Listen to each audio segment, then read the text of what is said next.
like we did a couple weeks ago. You gotta get used to seeing these things coming. He's striking you, he's hitting you, it's too much. You gotta come up, come up.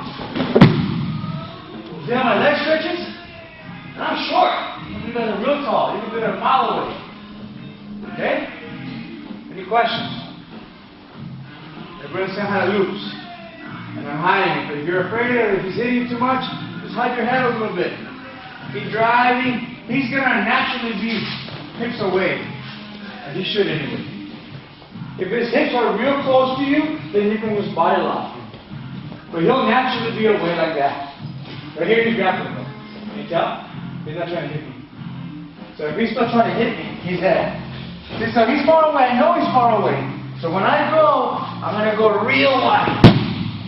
Because I got to make up that difference. Because I know his hips and his feet are a little further out. Just really stretch it out. Commit to it, you'll be fine. If he's grappling with me, then he'll be pretty far away. It might be a little harder here. I can still do it if I can. Right here I got it. Right here, because I'm not going to reach that way. Right there I got it. But if he's just striking here, if he's upright, then it's easy. He's going to be up here hitting me more versus trying to.